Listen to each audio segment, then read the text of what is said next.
일곱 교회에 보내진 편지. 오늘은 일곱 교회의 일곱의 가장 중간인 네 번째 편지입니다. 두아디라 교회에 보내진 편지입니다. 이게 각 메시지가 좀 다른 것 같지만 사실은 이 모든 메시지는 같은 목적을 가지고 있어요. 한마디로 얘기하면 우리 자신들의, 우리 그리스도인들의 영적 상태, 교회의 영적 상태를 평가하고 이제 건강한 영적 방향을 제시해 주어서 예수의 사람들이 세상 속에 살지만 세상에 속하지 않는 사람으로 살도록 교훈하고 있습니다. 두아디라 교회, 그 수신지인 두아디라는 어떤 곳이었을까? 당시 로마 제국 산하에 있는 아시아 지역에 처해 있었던 교회죠. 우리가 에베소 또 버가모, 두 번째가 뭐였죠? 서머나 교회. 아시나 모르나 해서 물어봤어요. 이 세 곳은 밑에서부터 에베소부터 서머나 버가모 해서 이 해변에 가까운 곳에 있었고, 이제 오늘 다루는 두아디라 교회는 조금 내륙으로 들어가서 지난주에 살던 버가모에서 한 50km 남동쪽에 처해 있습니다. 군사 요충지였어요. 그런데 뿐만 아니라 제조 및 마케팅의 허브라고 할 정도로 상업이 엄청나게 발전되어 있었습니다. 여러분 아신 대로 사도 바울이 2차 선교 여행 중에 예수의 영이 소아시아에서 복음을 전하는 걸 자꾸 막으셨잖아요. 근데 환상 중에 마게도냐 사람이 일어나서 이리로 건너와서 우리를 도우라 해서 복음을 가지고 마게도냐, 유럽 대륙으로 들어갑니다. 그렇게 들어가서 첫 번째 이룬 것이 마게도냐 지역경의 어느 도성이죠? 빌립보. 빌립보에서 만난 사람 중에 루디아라고 하는 사람이 있죠. 그 루디아가 바로 두아디라 도시에서 출생한 사람이에요. 거기서 비즈니스를 하는 여인인데, 이 두아디라가 그 자주 옷감 장사를 하면서 이제 빌립보까지 와서 비즈니스를 하게 된 것입니다. 그와 같이 이 두아디라는 상업이 굉장히 활발했던 곳입니다. 그 두아디라 도성에 있는 사람들은 아폴로, 그리스 신화에 나오는 아폴로를 수호신으로 섬겼어요. 여러분 아시는 대로 아폴로는 하늘의 신이며 또 최고의 신이라고 하는 제우스의 아들이잖아요. 제우스의 아들. 그래서 아폴로는 최고의 신 제우스의 아들로서 많은 사람들이 섬기며 또한 의지하고 찬사를 보냈던 우상입니다. 뿐만 아니라 로마의 황제 도미티아누스가 자신을 신격화시켰잖아요. 그래서 신을 섬기듯이 황제를 숭배하게 만들었거든요. 그러니까 도미티아누스가 그렇게 하고 나서 자기의 아들을 Son of God, 신의 아들이라고 불렀습니다. 이제 좀 이해가 가세요? 왜 두아디라에 편지를 보내실 때 예수님이 하나님의 아들로 소개가 되고 있는지. 진정한 살아계신 하나님의 아들 Son of God은 오직 예수 그리스도 한 분인 줄을 믿습니다. 참고로 말씀드리면 요한계시록 전체를 통틀어서 하나님의 아들이라고 예수님이 소개된 것은 여기밖에 없어요. 그만큼 이 교회에 메시지를 보낼 때 예수 그리스도가 누구냐 하는 것을 정확히 짚어주는 것이 필요했던 것이죠. 신화나 인간의 우상이 아닌 참되고 살아계신 하나님의 아들은 오직 예수 그리스도 한 분이십니다. 그 예수를 어떻게 묘사하고 있냐면 그 눈이 불꽃 같다 그랬어요. 불꽃 같다고 하는 의미는 겉으로 보여지는 것뿐만 아니라 내면에 감추어진 것까지도 샅샅이 보고 알고 판단하고 계신다, 그런 뜻입니다. 그러니까 숨길 것이 하나도 없는 것이죠. 불꽃 같은 눈으로 살피시는 우리 주님 앞에는 감추어질 것이 하나도 없습니다. 그 다음에 발이 빛난 주석 같다 그랬는데 지금 불꽃 같다 또 빛난 주석 같다 하는 이 표현은 계시록 1장에 이미 소개가 되어 있고요. 더 거슬러 올라가면 다니엘 구약성경의 다니엘 10장 5절 6절에 그런 묘사, 장차 오실 Son of Man, 하나님의 인자, 인자 대신 예수 그리스도에 대한 예언이 이미 나와 있었어요. 그럼 발이 빛난 주석 같다고 하는 것은 예수님의 그 통치, 다스림, 권세를 말합니다. 그런데 잘 단련된 물질, 그래서 순결한 것처럼 그 순도와 강도가 이제는 강해졌다는 얘기입니다. 그래서 빛난 주석, 즉 강력하고 순결한 주석처럼 굳건하게 서서 통치하는, 끝내는 마지막 심판날에 사탄 마귀인 뱀의 머리를 주석 같은 발로 짓밟아 멸하실 것을 보여주시는 거예요. 자, 그러면 그 불꽃 같은 눈으로 주님께서 두아디라 교회를 살펴보셔서 그 실체를 드러내실 때에 먼저는 칭찬을 하십니다. 이 칭찬 여러분 한번 보시게 되면 내 사업과 사랑과 믿음과 섬김과 인내를 아노니 이런 칭찬을 하세요. 사실은 두아디라는 우상을 섬기면서 상업이 막 발전하게 되니까 거기에 무엇이 많이 생겼나 하면 길드, 조합들이 많이 생겨난 거예요. 가령 제가 몇 가지 예를 들면요, 어떤 조합들이 있었나 하면 모직업자들의 조합, 또 리넨 섬유업자들의 조합, 또 겉옷 제조업자들, 염색업자들, 가죽 제조업자들, 도예업자들, 제빵업자들, 노예 상인들, 청동 세공인들, 구두 제조인들, 그것도 더 많은데 이런 모든 비즈니스 분야마다 길드가, 조합이 형성이 되었어요. 야, 그거 참 서로 돕고 서로에게 유익을 주는 조합이 많았으니까 좋겠다, 이런 생각이 들 수밖에 없는데,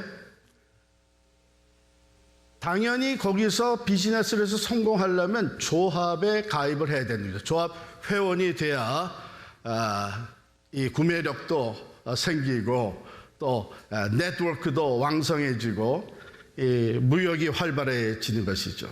가입하지 않게 되면 재정적 손실이나 혼자 버티기 힘든 비즈니스맨이 되고 맙니다. 그런데 이게 그리스도인들에게는 큰 문제가 된 거예요. 왜냐하면 이 조합들이 저마다 자기들이 섬기는 수호신이 있어요. 그 중에 대표적인 것이 아폴로나 또는 아뎀이라고 하는 우상인데요. 이 조합 회원이 돼서 함께 활동을 할 때에 그들이 섬기는 우상신들을 숭배하는 것과 이게 떼어놓을 수가 없는 거예요. 거기에 참여할 수밖에 없는 거예요. 그런데 이 우상신에게 제사를 드리는 일은 그 우상을 아주 지성껏 이게 섬길 뿐만 아니라 제사가 끝나게 되면 그 다음에 풍성한 음식과 술을 나누면서 파티를 하는 것이죠. 그래서 술 취하고 그에 이어서 음행이 용인되는 그런 자리였습니다. 아주 우상과 함께 부도덕함이 만연해졌죠. 그 우상을 섬길 뿐만 아니라 그 우상 뒤에 도사리고 있는 그 어둠과 거짓의 세력, 그 마귀의 세력에 노출되는 것입니다. 이게 위험한 것이죠. 그런데 그렇다고 해서 내가 그 조합에 가입하지 않게 되면 비즈니스가 어려운 거예요. 사업이 힘든 거예요. 그 감수해야 돼요. 그런데 예수의 충성스럽게 살아가던 제자들 중에는 많은 분들이, 특별히 두아디라 교회의 놈들이 그것을 잘 이겨냈었던 것 같아요. 그리고 교회를 건강하게 잘 세워갔던 것 같아요. 그래서 19절에 보면 칭찬을 먼저 하십니다. 19절 말씀 같이 읽겠습니다. 시작. 내가 내 사업과 사랑과 믿음과 섬김과 인내를 아노니 내 나중 행위가 처음 것보다 많도다. 내 일을, 행위를 내가 다 아는데 사랑, 믿음, 섬김, 인내, 여러분 이것은 우리 기독교인에 있어서 굉장히 귀한 덕이죠. 기독교는 사랑의 종교입니다. 하나님 사랑하고 이웃을 내 몸과 같이 사랑하라는 것이 모든 계명의 핵심입니다. 우리는 믿음으로 구원을 받고 믿음으로 교회를 세우고 믿음 안에서 함께 세상을 이기며 살아갑니다. 또 섬김, 봉사가 많이 펼쳐지는 것이 교회를 통해서 일어나는 일이죠. 그리고 우리가 예수를 믿는 그 믿음 안에서 인내하며 세상의 어려움 또 섬김에 힘든 것들을 잘 극복해 나갑니다. 그런데 더 놀라운 것은요, 이 두아디라 교회는 그것이 처음보다 갈수록 더 많아졌다 이렇게 해요. 우리가 에베소 교회를 살필 때는 에베소 교회가 책망받은 것이 뭐였어요? 처음 사랑을 잃어버렸다 그랬는데, 두아디라 교회는 그 사랑과 믿음과 봉사와 그리고 인내가 갈수록 더 많아졌어요. 처음보다 더 풍성해졌어요. 그렇다면 이런 교회 책망받을 게 뭐가 있습니까? 우리가 다 바라는 교회가 이런 교회 아니에요? 그런데 20절에 책망이 나옵니다. 20절 같이 읽습니다. 시작. 그러나 내게 책망할 일이 있노라. 자칭 선지자라 하는 여자 이세벨을 내가 용납함이니 그가 내 종들을 가르쳐 꿰어 행음하게 하고 우상의 제물을 먹게 하는도다. 여자 이세벨, 이세벨이 진짜 그 여자의 이름이었는지 그는 알 수가 없는데, 모든 주석가들은 그 이름보다는 구약에 나오는 그 아합 왕, 참으로 하나님 앞에 말할 수 없는 죄를 졌고 우상들을 들여온 그 아합 왕의 부인 이세벨을 상징적으로 얘기하는 것이다. 이세벨이 뭘 했어요? 이 이세벨은 이방 여인이었죠. 아합 왕과 함께 결혼해서 왕후가 되면서 이세벨을 통해서 들어온 것들이 우상, 특별히 바알 신을 섬기는 것이 들어옵니다. 그래서 이것이 퍼져나가요. 그래서 바알 신을 섬기고 또 아세라 목상을 섬기는 선지자들이 많이 세워집니다. 왜? 왕궁에서 그것을 적극적으로 지원을 하니까 850명의 선지자들이 활동을 하게 됐습니다.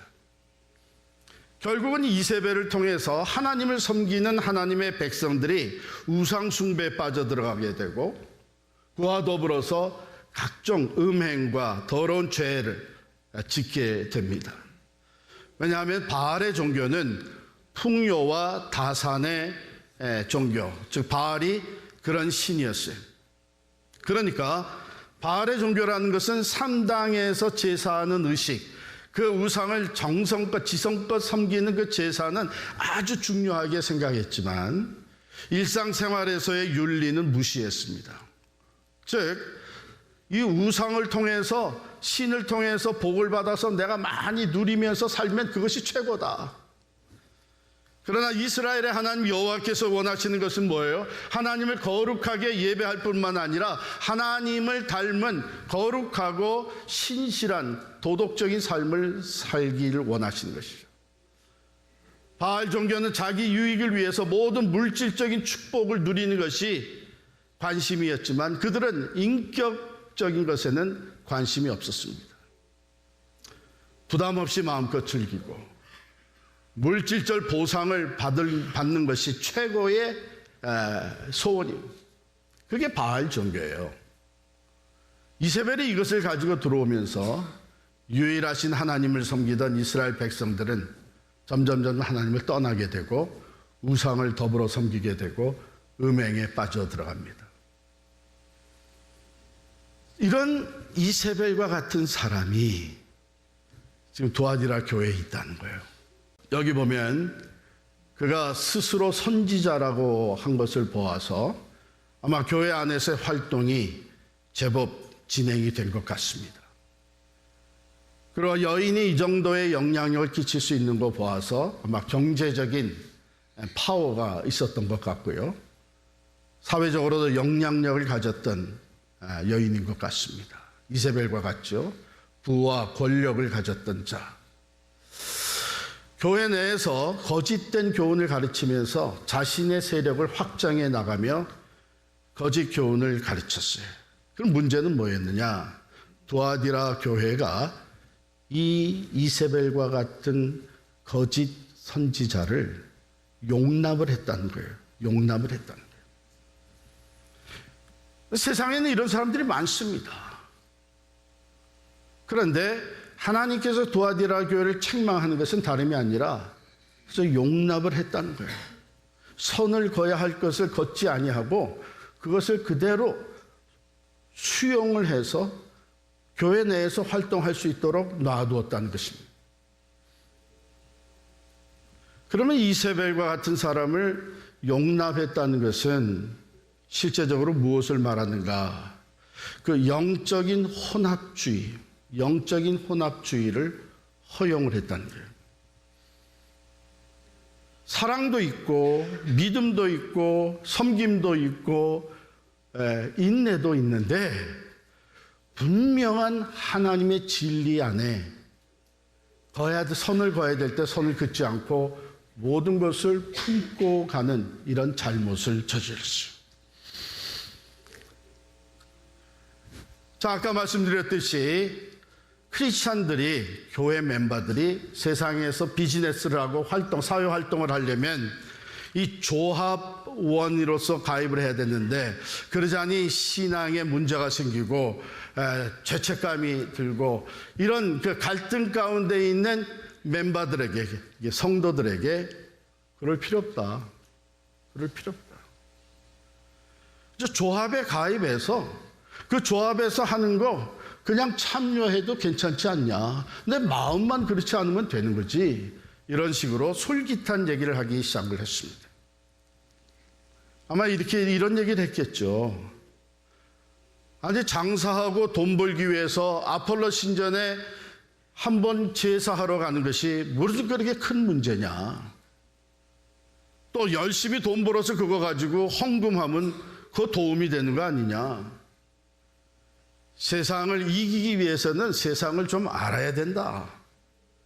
우상 숭배 현장에 가서 제사 드리는 고사 지내는 곳에 가서 그 음행의 현장에도 참여해보고 이런 식으로 유혹을 하는 것이죠. 오늘날도 사실은 그런 얘기들을 많이 합니다. 그러면서 우리 자신들도 모르게 이 혼합주의에 빠져들어가는 거예요. 여러분 구약으로 돌아가 보게 되면 그 이세벨이 이렇게 엄청난 죄악을 짓고 있을 때 가장 많이 활동했던 선지자가 엘리야 선지자 아닙니까? 하나님은 엘리야에게 말씀을 주시고 말씀대로 순종하게 하심으로 말미암아 엘리야가 그 말씀을 백성들에게 아합 왕에게 선포합니다. 그리고 그 말씀 그대로 이루어진 것을 보여줍니다. 엘리야가 기도할 때에 3년 6개월 동안 비가 오지 않습니다. 그런데 다시 기도하니까 비가 내립니다. 하나님이 하시는 것을 엘리야는 분명히 선포했고 그 말씀대로 이루어지는 것을 하나님 보여주셨고 갈멜산에서 850명의 이 바알과 아세라 목상을 섬기는 우상의 선지자들과 대결했잖아요. 엘리야는 혼자였습니다. 이 850명의 거짓 선지자들이 하루 종일 부르짖었지만 아무 응답도 없었습니다. 그러나 엘리야가 혼자 하나님 앞에 서서 하나님 앞에 간구할 때 하늘에서부터 불이 내려와서 제단을 다 태우고 그 옆에 부었던 물까지 다 마르게 만들었습니다. 여러분 이런 기회들은 회개의 기회였습니다. 하나님이 살아계시다는 것을 분명하게 보여주고 말씀대로 행하시는 신실하신 하나님 것을 증거로 나타내 보여주심으로 말미암아 회개하고 하나님께로 돌아오기를 원했습니다. 그러므로 이 갈멜산의 대결이 있은 후에 엘리야가 거기에 모인 수많은 백성들에게 결단을 촉구합니다. 너희가 언제까지 바알과 하나님 사이에서 머뭇머뭇거릴 것이냐? 바알이 하나님이면 그를 선택하라. 여호와 하나님이 하나님이면 그를 선택하라. 그 결과 주시는 약속이 뭡니까? 이기는 자와 끝까지 내 일을 지키는 그에게 만국을 다스리는 권세를 주겠다. 이게 뭐예요? 지금은 세상이 우리를 다스리는 것 같아요. 지금은 어둠의 권세가, 사탄의 권세가 우리 조합을 다스리고 우리 모든 교회를 핍박하고 다스리고 있는 것 같지만 이건 지나갑니다. 결국은 만국을 다스리는 권세가 우리 주님께 있는데, 하늘과 땅의 권세를 가지시고 사망 권세도 이미 물리치고 승리하신 주님께 그 권세가 있는데, 우리가 그 권세를 같이 가지고 영향력을 발휘할 수 있는 날이 찾아온다는 것입니다. 주께서 만국을 다스리는 권세 반드시 주실 텐데, 그것을 이렇게 표현하고 있어요. 그가 철장을 가지고 그들을 다스려 질그릇 깨뜨리는 것과 같이 하리라. 사실 질그릇이라는 것은 그냥 철장이 아니라도 깰 수 있습니다. The rod of iron, 이 철 막대기를 가지면 박살이 나는 거예요. 그렇죠? 그런 권세가 믿음을 끝까지 지킨 자들에게 주어진다는 것입니다. 또 하나가 약속이 됐는데요. 28절에 보면 내가 또 그에게 새벽 별을 주리라. 이 말씀을 잘 듣고 그 믿음의 귀로 받아들여서 순종하게 되면, 끝까지 믿음을 지켜나가면 새벽 별을 주리라 그랬어요. 여러분, 새벽 별은 언제 보입니까? 새벽에 보이죠. 새벽이 찾아오기 바로 전이 가장 어두운 시간입니다. 그런데 그 캄캄한 암흑 같은 데서 멀리서 반짝이는 새벽별을 보는 순간 우리는 뭘 얘기합니까? 이제 밤이 지나갔구나. 이제 어둠이 지나간. 이제는 새날이 밝아오는구나. 여기 새벽별은 예수 그리스도를 의미합니다. 사랑하는 성도 여러분, 이 만물을, 세상을, 역사를, 생사화복을 주관하신 분은 하나님이십니다. 오늘은 종교개혁 몇 주년이 되는 날이죠? 우리는 그걸 기억하기 쉬워요. 왜냐하면 우리가 종교개혁 500주년의 해에 우리가 교단을 떠나서 모든 것을 다 내려놓고 나왔습니다. 2017년이 종교개혁 500주년의 해니까 오늘은 종교개혁 몇 주년이에요? 507년이죠. 오직 성경, 오직 믿음, 오직 은혜, 오직 예수, 오직 하나님의 영광, 이 5가지를 핵심 있게 외쳤고, 종교개혁이, 여러분 여기서 중요한 것은 오직입니다. 타협이 없어요. 오직 성경입니다. 다른 것으로 변질되면 안 됩니다. 오직 믿음, 오직 은혜, 오직 예수 한 분, 오직 하나님의 영광, 이것이 여러분들과 저의 삶의 내용이 될 수 있기를 바랍니다. 그래서 그날에 믿음을 굳게 지켜 그날에 만국을 다스리는 권세를 주님과 함께 누리기를 바라고, 어둠이 다 지나고 새벽별이신 예수님이 우리를 친히 얼굴과 얼굴을 맞대고 만나주시는 그날을 맞이하시기를 간절히 축원합니다.